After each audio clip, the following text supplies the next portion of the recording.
Leo tiptoed right up to the edge of my message this morning for a part of it. I'm not talking about covenants, and it was just a portion of what he said. And I wish I'd written down how he said it. But he talked about some of the work of men's hands and getting right up to the place of idolatry. And that's kind of what we're going to touch on this morning. I know it's just a little portion of what he said. But and I don't want anybody to think that me and Brother Leo sit down and collaborate on what our Sunday school lessons and my sermons are going to be. I don't see where that would do anybody any good, but he seems to touch on my sermons from time to time. But that's all besides the point, so let's get to the point. We have the sermon that we have this morning is one that I don't have maybe the traditional, here's the text, this is what I'm going to be talking about this morning, but the text I'm going to use this morning is going to be about the temple. At least that's where we're going to start. The temple that the Lord was able to walk about in his day, we know was basically a rebuild, and I don't believe had contained in it all the same blessings that had been seen in the temple before, but there was an importance placed upon the temple by God. He saw it, he viewed it, it wasn't anything that he ignored, and I want to get that out of the way up front. The temple had a great amount of importance. The tabernacle had a great amount of importance to the children of Israel. And in the Lord's day, there was a temple that stood. And I don't see that it ever received quite the same use that the temples that stood before it did. The tabernacle, when the day that it was consecrated, the day that it was put into use, God made it very obvious that he was going to be in that place. He filled it up. There was a pillar of smoke upon it and fire upon it, and everybody could tell that God was with the tabernacle. And there came a time in David's day that David said, I'd like to build a house for God. And Nathan told him, said, you do whatever's in your heart, God's with you.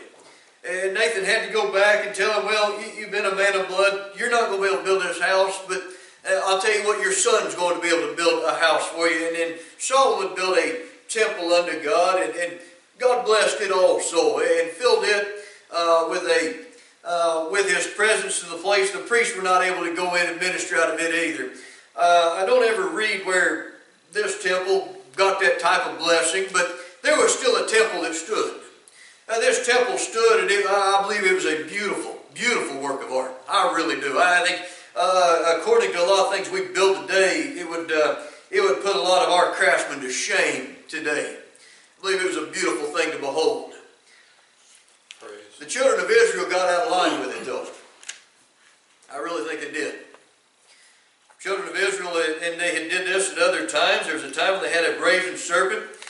They were to erect as they wandered about in the wilderness, and the Bible said that they got to a place where they bowed down, they worshipped it also. They made it an idol. One of their kings came along when he recognized what they had done. He destroyed it. The temple had gotten, I believe, used in the wrong way and understood in the wrong way by the children of Israel. And I think we can see some evidence of something that is a great problem among God's children today, and the way that they view the temple. I think a lot of God's people have got the same problems, but we don't have a temple. We don't get to point at a temple and say, well, that's this or that's that. We don't use it in the same manner. We don't have one. I don't believe at this time we're supposed to have one. At least not one on earth. Now let's look at some verses, I guess, to get ourselves started. Is some men use the temple the wrong way, and I think some of us have got some wrong ideas also, and I'm going to use the temple as an example. Luke the 21st chapter, starting in the 5th and the 6th verse, he says, and some spake of the temple, how it was adorned with goodly stones and gifts. He said, as for these things which ye behold, the days will come in which there shall not be left one stone upon another, that shall not be thrown down. So, in the book of Luke, he records here that there were some that were telling the Lord, he said, look at the temple. Our Lord knew good well what the temple beginning to show him all the goodly stones, the gifts that had been presented for the building of this thing, and how beautiful the building it really was. And they were trying to express this to him. Even his disciples also fell under this, and I believe this was the same example, but recorded in Matthew, in the 24th chapter, in the first verse. And Jesus went out and departed from the temple, and his disciples came to him for to show him the buildings of the temple. And Jesus said unto them, See ye not all these things? Verily I say unto you, there shall not be left here one stone upon another that shall not be thrown down. I believe these are the same incidents, recorded a little different way. One, I believe it was the people that were with him. Some of the multitude, they were trying to show him the goodly stones and gifts. And his disciples also agreed with him. Said, look at the buildings of this temple. Look at how beautiful of a building this is. Look at how grand of a structure we have here. And the Lord's response to that was, said, well, I'm going to tell you that there's going to come a day where there's not going to be one stone left upon another. What have you got then? That baffled them. I think they were pretty upset about it also. I know they're upset about it. In John, the 2nd chapter, the 19th verse, they came along by the temple, and the Lord had given them a little something else about the temple. He said, you destroy this temple, and in 3 days I will raise it up. Then the Jews, then said the Jews, I want you to listen to what they said here, 46 years was this temple in building, and wilt thou rear it up in 3 days? We're going to stop there. We all know by what was said after that what it was he was talking about. But I want to look at their response to him talking about the temple being torn down. When he began to talk about the temple, they got all up in arms about it. When he said, there's going to come a day where there's not going to be one stone left upon another, then what are you going to have? And there's going to come a day when you tear this thing down. He said, I'll be able to rebuild it in 3 days. And they said, that's impossible. You can't do it. It took 46 years for teams of men, for a great number of people to build this temple back. 46 years it took to build this thing up, to make it to the grandeur, to the size, to the spectacle it is today. In 46 years it took to do that. And you're telling us you're going to be able to do it in 3 days? They didn't think he had respect to the temple. The Lord saw the temple for what it was.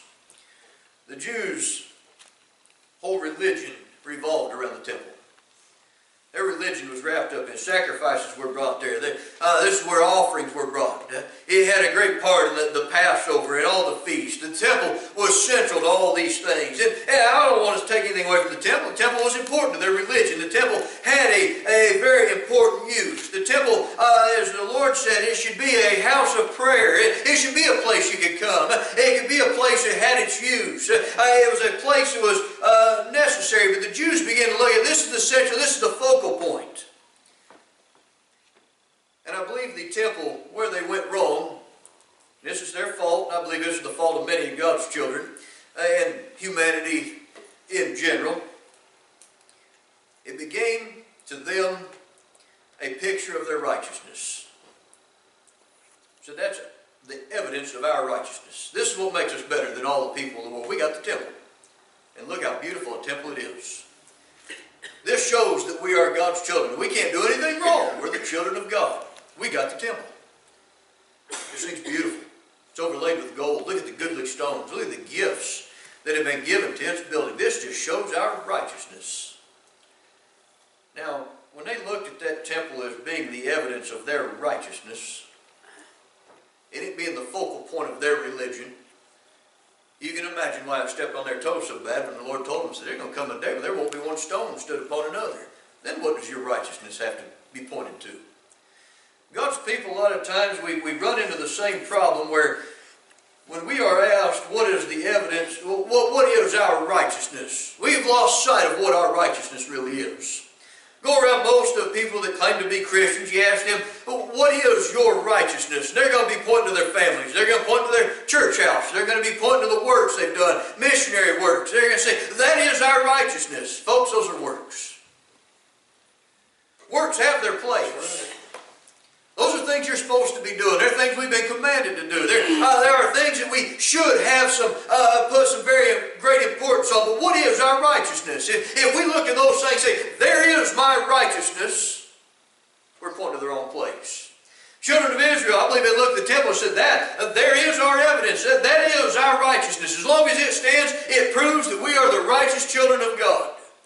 And Christ came along and said, it's going to be torn down one of these days. Now, let me get some other things out about what the temple was supposed to be used for, so we can see how they had mistaken the temple. I already mentioned the Lord said that should not my house be called a house of prayer. And you've made it a den of thieves. Beautiful den of thieves it must have been too. Going back to Exodus, the 25th chapter, 22nd verse, we're going to look at the dedication of the tabernacle. Exodus 25, verse 22, he said, there will I meet with thee, and will commune with thee from above the mercy seat, from between the two cherubims which are upon the ark of the testimony of all things which I will give thee in commandment unto the children of Israel. When the tabernacle was built, God told him, he said, I'll meet with you there. I'll commune with you there. From between the cherubims above, in the mercy seat above the ark, he said, there's going to be a meeting place. There's where I'll dwell. From there will I give you commandments. From there will I commune with you. That is going to be the meeting place. This is your access to God, is what he's telling the children of Israel. Over in the book of 1 Kings, the 8th chapter and 6th verse, it says, the kings brought the ark of the covenant of the Lord into his place, under the oracle of the house of the most holy place, even under the wings of the cherubims. When the temple was erected, the Bible tells us here that the priest brought that ark of the covenant, placed it in his place, between the two cherubims, which are upon the ark of the testimony, that place where God was going to meet with the children of Israel, that was now placed into the temple. It was a place of meeting. It was a place where they found mercy under the law. It was a mercy seat. This is where God came and he communed and he met with the children of Israel. This is where he spoke with them. It was a meeting place, and it was the only place they had. They had access to God. This was their access. When they were in trouble, this is the place they went to. The Bible tells us that when it was prayed in dedication, Solomon said, even when your people, when they finally get themselves into the trouble they're going to get themselves to, they've been carried off captive into other places and other lands, and if they would turn and look unto this place, unto this temple, into the holiest of holies it is there, and they cry out unto you from whatever land they are in, and you will hear from heaven. You'll forgive them of their iniquities. You restore unto them their lands. You'll bring them back into the land in which they were promised. And this was the place. This was the place, and this is the setting. This is the place which they could look to. This is the place where God said, "I'll meet with you. I'll commune with you. This is the place which you'll have access unto me. This is the place which I will meet with you, and I will dwell among you here in this place." That was the use of the temple. There were things that went on before you got into the temple and into the tabernacle, the places of sacrifice and the service that took place there. And there was a place where the priests were able to go in and do the ministry before the Lord. And all these things had a great importance. The children of Israel began to point it at and say, "This is our righteousness." Now, I can't find that in the Bible anywhere that they said this is our righteousness. You see it evident in the things which they did. Oh, they bragged about their temple, the gifts, the gold, goodly stones, and the way that it was built. And as long as it stood, they felt there was nothing could ever get to them. It was their source of hope. Everything about their religion revolved around it. God told them, so this is the place where I'm going to meet with you. Matthew the 27th chapter, starting in the 50th verse. We're reading 50 and 51 there. The Bible said that when the Lord hung upon the cross and his time had come, it says there in verse 50, Jesus, when he had cried again with a loud voice, yielded up the ghost. And behold, the veil of the temple was rent in twain from top to the bottom, and the earth did quake, and the rocks rent. This temple, which was so beloved of them, I think they felt was the evidence of all their righteousness.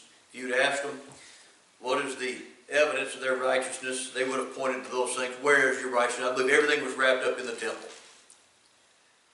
On the day Jesus gave up the ghost, the Bible said the veil of the temple was ripped from top to bottom, completely in two. What was revealed about the focal point of their religion? It was empty. I believe the things they thought were supposed to be in there weren't there. It was an empty building. It was covered in gold. It looked good. It had a lot of gems. It was a beautiful thing to look upon. Had a lot of gifts given to it. The Bible tells us in one of the verses that I read, the actual text of it is that the Lord came to the temple. He saw the rich man giving out of their treasuries the gifts unto the temple. They were just giving, just pouring out all these golden things, all these beautiful things. And there was a little old widow woman showed up, just had a couple mites on her. She threw those things in. He said she gave more than all of them did. They began to tell him about the gifts of the tabernacle or the temple. And that's when he told them, he said, it's going to be torn down. What will you have then? The children of Israel, there were three things in there that I saw. There was goodly stones, there were gifts, and there were some longevity that they mentioned when the Lord talked about the tabernacle, or the temple. They said, look at the goodly stones, look at the gifts, and there's no way you can build it in 3 days. It took us 46 years to build it. Said, we've given a long portion of our lives to this thing.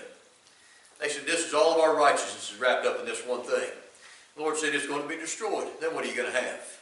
He opened it up, said, what's at the heart of all the things which of your religion? What's the center of what you claim is to be your righteousness? Found it was empty. Folks, the point of all this is we need to be very careful about what we believe our righteousness is. Do you know what your righteousness is? If I were to ask you today, what is your righteousness? Would you point to something you've done and say, look at what I have done? My works prove my righteousness. You look at your family, maybe all your family is being raised, maybe all your sons are preachers, maybe all your daughters are song leaders. I don't know what it may be, but they're all been raised in the house of God. They all continued in the Word, so that proves out my righteousness. Do you look at the people that are round about you? Do you say, oh, I have led this many to Christ. I've taught this many classes. And you begin to pour out all your works and say, this is my righteousness. The children of Israel, they had given many gifts. They had labored very hard to make sure the temple was there. They had made sure that it stood, it was erected, that it was taken care of. They gave gifts unto it. And I believe they began to view it as their righteousness. It was the evidence when all that would come to Jerusalem. They may see the righteousness of the children of Israel in the temple. And the Lord comes along and says, it's going to be torn down one of these days. Then what evidence do you have? What is our righteousness? When the veil of the temple was rent, any that were able to look within, I believe they found the focal point of their religion, and all the evidence of their righteousness was just empty. I believe a lot of God's people are going to find out their righteousness is empty. If you're trusting your works to bring about to you any righteousness whatsoever, you're going to find them empty and hollow and not sufficient. We are told what our righteousness is. And it's not getting away from the temple, just I'm about to get ahead of myself. Hebrews, the 4th chapter, starting the 14th verse. And seeing then that we have a great high priest who is passed into the heavens, Jesus, the Son of God, let us hold fast our profession. For we have not a high priest which cannot be touched with the feeling of our infirmities, but was in all points tempted like as we are, yet without sin. Let us therefore come boldly unto the throne of grace, that we may obtain mercy and find grace to help in a time of need. I had mentioned the temple being a meeting place, a place where God came and communed and met. And I also felt it was a good measure to explain to you that that has not gone away. The temple's been torn down. There's nothing over there to go look at anymore. I'm not telling you got to go over there to meet with God. But I will tell you that God has moved it upon higher ground and put it in a place where it is available to all. Praise. And it says here that we have a great high priest that is passed unto the heavens. We have a place where we get to go and commune and meet with God. It is now no longer called the mercy seat, but we now refer to it as the throne of grace. This is the place we may go and meet with God and commune with Him. and that we may find and may obtain mercy and find grace to help in a time of need. I don't want you to go on thinking that because the temple was torn down, that something essential was gone. I will tell you that God has made sure that we have what we need. He has moved us to a place, a better covenant, and a better and new and living way. And now there's the throne of grace that we may obtain mercy, that we may go and find help in a time of need. This is the place now where God communes with us and we meet with Him. It is the throne of grace, and we have access to God. They tore the temple down. It had been torn down before. They had rebuilt it. But it began a place to them that was, everything was wrapped up in the temple. And they had lost sight of the righteousness of God. They looked upon the works of their hands and did not look upon the working of God's hands. And this is where they went wrong. Now, in Acts the 7th chapter, 45th, 50th verse, which also our fathers that came after brought in with Jesus into the possession of the Gentiles, who God drave out before the face of our fathers into the days of David, who found favor before God and desired to find a tabernacle for the God of Jacob. But Solomon built him a house. Howbeit, the Most High dwelleth not in temples made with hands. As saith the prophet, heaven is my throne, and earth is my footstool. What house will you build me, saith the Lord? Or what is the place of my rest? Hath not my hand made all these things? Children of Israel had taken their eyes off the righteousness of God, and I believe they began looking at the works of their hands. 46 years it took us to build this thing, and look how fine of a building we've got. You notice in there they didn't talk about who actually forked over the money and who had that thing built. I don't think they were too proud of who it was that built the temple that was standing in their day. But nonetheless, it was the work of their hands. And to them it was their righteousness. It was their evidence that they could do no wrong. And God told them by the prophet, said, heaven is my throne and earth is my footstool. Have I not made all these things? I cannot be confined to an earthly dwelling. Matthew the 12th chapter 6th verse, when he had told some of the others, some of the things he said about the temple, about it being torn down, some of the things that took place in the temple, he scourged them, he ran them out because they had made it a den of thieves. In the 12th chapter of Matthew, in the 6th verse, the Lord says, this is in red in my Bible, but I don't think I need it in red to know who it is that's saying this. But I say unto you that in this place is one greater than the temple. If we go back to where he said that he was going to tear down the temple, he said in 3 days I will build it back up. He followed that up by saying, but he spake of the temple of his body. He was not speaking of the temple, anything made by man's hands. And I'll tell you, anything that's been made by man's hands has got some of man's problems that come along with it. It has been desecrated to some amount. I will tell you, it is the working of God that is perfect and pure. It is not the working of man's hands. I don't care how pretty of a thing you make. It may become the focal point of an entire religion. It may be the thing that they think points men to God. But I'll tell you this, it is the working of God that is perfect.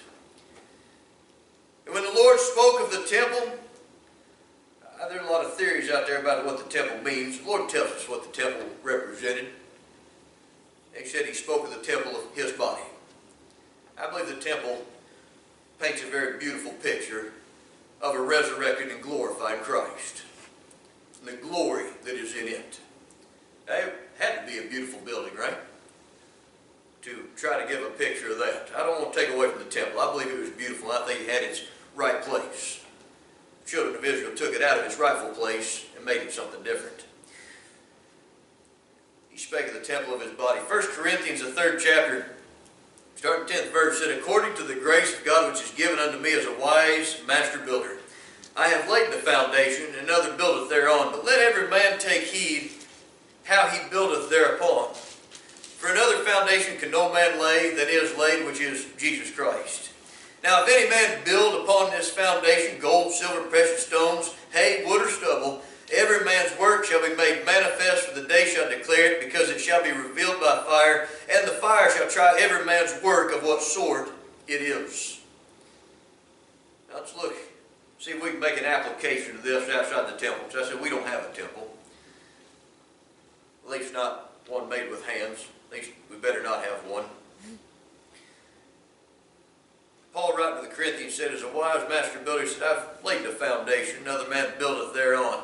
He said, but let every man take heed how he buildeth thereon. He said, there's but one foundation. Praise. There's but one thing to build on. This goes back to what is your righteousness. There are works of righteousness. We've been called unto good works. We should be doing good works. But folks, it is not the good works that make us righteous. Just as much as it was not the temple built there in Jerusalem that made those people righteous. I think the evidence is actually quite to the contrary. They had a temple and they were very unrighteous. He said, as a wise master builder, he said, I've laid the foundation, another one's built thereupon. For another foundation can no man lay that is laid, which is Jesus Christ. There is no other foundation. Folks, there is no other source of righteousness we may have. Jesus Christ is our righteousness. The Bible also tells us that to declare, and the gospel declares His righteousness. He said it twice. He said, that I may declare His righteousness. I say to declare His righteousness. There is none others. And the works that we do, when it is the works of righteousness, I want you to know this, that it is the Lord's work we are doing. It may be committed by our hands. It is committed to our hands. And the Lord works in us both to will and to do His good pleasure, that we may do good works, that others may see our good works and glorify our Father which is in heaven. But these things are not what make us righteous. Our righteousness is of faith. It is of God. Our righteousness, the righteousness imputed unto us is the righteousness of Christ. I don't want us to ever lose sight of the source of our righteousness. We may get to the place, and I believe we will. I've got full faith and confidence in God's ability to make this church grow. I've got full faith in God's ability.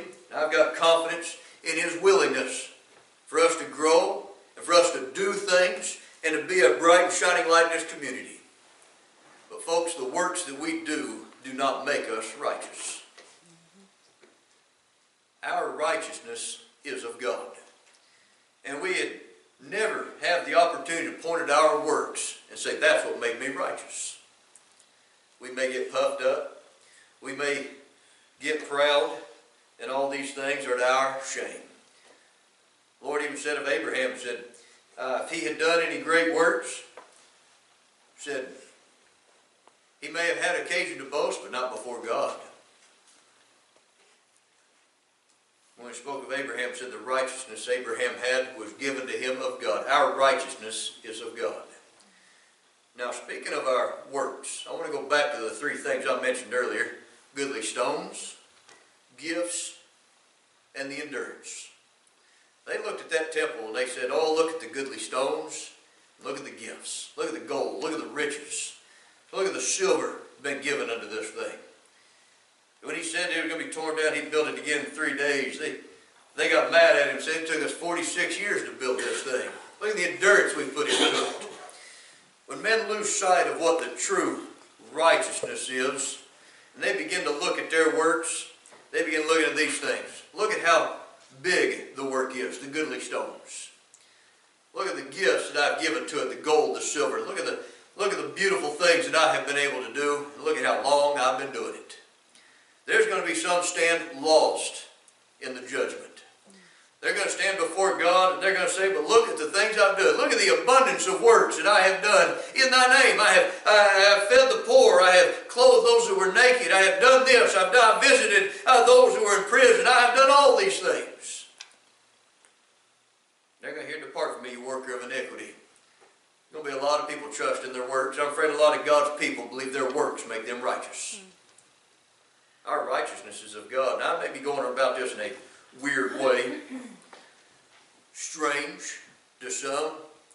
Look at the temple in such a way. But we do and we should have goodly stones. There should be gifts, and there should be endurance. He told us there in Corinthians, he said, now if any man build on this foundation, gold, silver, precious stones, hay, or wood, hay, or stubble. He said, every man's work shall be made manifest, for the day shall declare it, because I shall reveal it by fire, and the fire shall try every man's work of what sort it is. Folks, understanding our righteousness, it has been imputed unto us. Out of thanksgiving that we're going to stand one of these days, not in our own righteousness, but in the righteousness of God, we ought to work in that righteousness. We ought to work out of thanksgiving. We ought to work out of the love that we have in reciprocation to the love that has been bestowed upon us, that we may be called the sons of God. And we need to be very careful about the works that we do. We need to make sure the works that we do will stand. If it be hay, wood, or stubble, they get tried by fire, they're not going to stand. He said, but let every man be careful. Let every man be careful about how he builds upon that foundation. First of all, we need to build upon the right foundation. He said, there is no other foundation, Jesus Christ. Our righteousness is of Christ. That is the only foundation. We begin to go out and work on our own, do any works. I don't care how big, how beautiful they may be. If it has not been built upon that foundation, they will not stand. It won't take the fire to make them fall. Amen. They won't have a foundation. Let every man be careful. So now if any man build upon the foundation silver, gold, silver, precious stones, wood, hay, stubble, every man's work shall be made manifest. We need to be careful about the works that we do.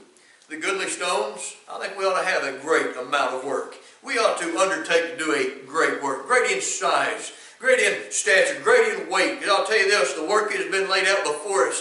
As the Lord said, look into the fields, for they're white already in the harvest. There was a great work laid out before them. And there was a great burden that had to be bared. There was much fruit that had to be carried. Those goodly stones, how big, how magnificent they were. What I find interesting when you study the temple, those big stones and how great, solid they must have been. I believe that the works of stone were impressive in themselves. And then God told them, cover it. Cover it with gold. I look around today and I marvel at some of the work of men's hands. Some of the great pieces of marble, stone, granite that are out there. They're beautiful in themselves. Those goodly stones. We ought to have a good and solid work. It ought to be one that is able to bear the weight of generations and work that comes after it. The work that we do shouldn't be made of the sort that somebody else can't come along. Paul talked about his work, and I believe he was also referring to it here. He said, I've done a work. He said, I've built upon the right foundation, that it may stand. And others are going to come along and build upon that. Some men go out today because they've not built upon the right foundation, nothing about it can stand. Other men have come along and tried to build it on the right foundation, but they've not used those goodly stones. How they've stacked up stones that they can handle easily. How they've been, I'm going to use the word lazy in their work. It's not like those goodly stones that'll stand the test of time, can hold up much weight. But God said also the gifts. Goodly stones and gifts. Those gifts were taken, they covered up the stone, they made it a beautiful work. How precious of a thing it was. What we get down to here is, I think, the details to that work. But right down to the finest of details, there was and gold oftentimes showed the righteousness of God. Remember, the righteousness of God, not ours. The gifts that were given unto it, the riches that were given. I'm not talking about tithing. I'm not talking about the giving of money. These men gave gifts. They gave of themselves. That little widow woman that came along, she didn't have anything. She cast in her 2 mites. They weren't really worth much of anything to anybody else who was standing around at the time. But the Lord said she gave more than all the rest. She gave of herself, the Lord said. She gave of all she had. Said these rich men out of their treasury, they bring and they cash in their treasures. So this little widow woman of her penuries, said she gave of herself. the gifts that we give unto the work, I don't believe there's any greater gift. And I'm going to go back to something I said a little bit ago. God loves a cheerful giver. Sometimes it's easy for us to write a check because we're not giving of ourselves. It's easy for us to throw a $20 bill or so, maybe a $5 bill into the offering plate. But we have a real problem with giving of ourselves, the gifts. And what comes along with those gifts? Gold, silver, precious stones, those things of great value. Right down to the finest of the details, I think, is where you find the value. Our work ought to be one that not just is great in size, but is also great in value. It means that the details of our work are that of God's righteousness. I believe there shouldn't be any blemishes found in it. It ought to be one that overlays all the things that we do, that even when men look at it under the finest of microscopes, they see it very precious and pure. And the last one to go along with it is that endurance. The Bible tells those that endure to the end. I think a lot of people understand that very wrong. They think those that endure to the end, those are the ones going to be saved. Those that saved are the ones that will endure to the end. The endurance of our work. We ought to be steadfast in the work. We ought to not be hit or miss. They said 46 years was this temple in building. We committed ourselves for 46 years. Some people say, well, what took them so long? Go back and look at the original building of the temple. You'll understand why I say that. But the endurance in the work of the Lord. He said, as a wise master builder, he said, I build upon a foundation, another buildeth thereon. He said, let every man take heed how he buildeth. We've got works to do. They are not the works that make us righteous. It is the righteousness of God that make us righteous. Praise but our works, they may bear witness to the righteousness of God. And how much do we show if we're hit or miss? We're not steadfast. We're not consistent in our work. 1 Corinthians tells us in the 3rd chapter, starting in the 16th verse, said, know ye not that ye are the temple of God, that the Spirit of God dwelleth in you? Said, if any man defile the temple of God, him shall God destroy, for the temple of God is holy, which temple ye are.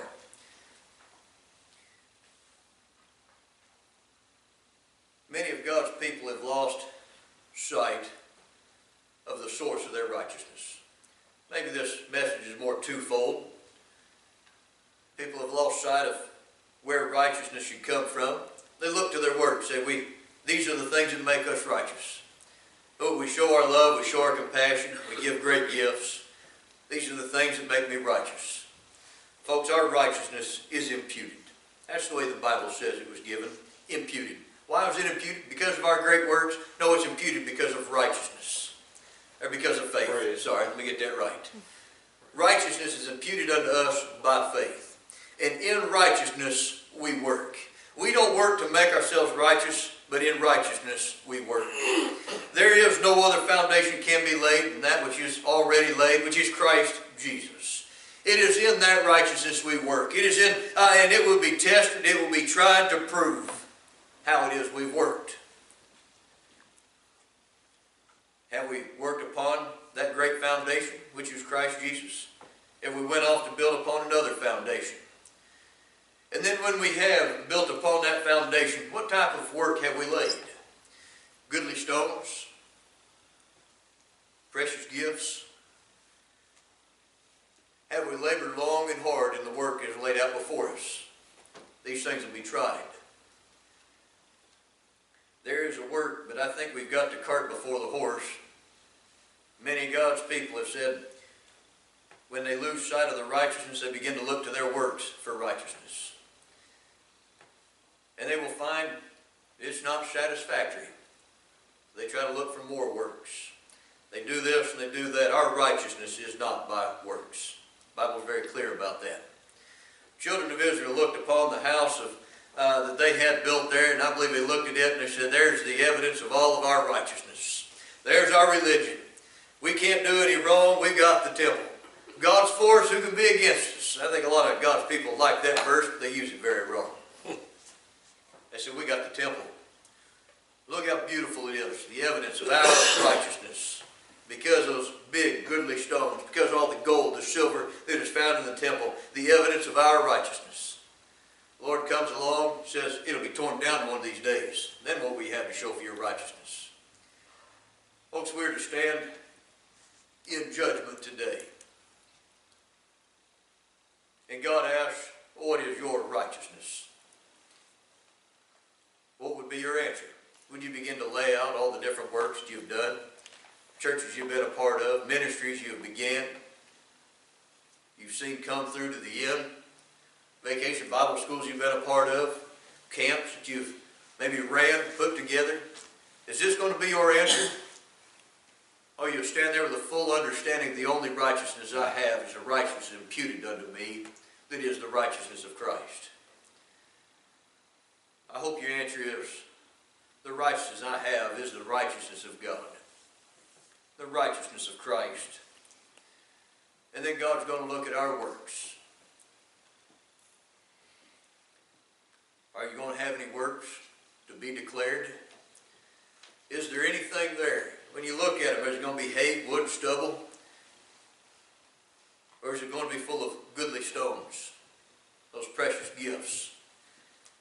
Was there any endurance to your work, or did you run into the first sign of trouble and go lay down somewhere and need some rest?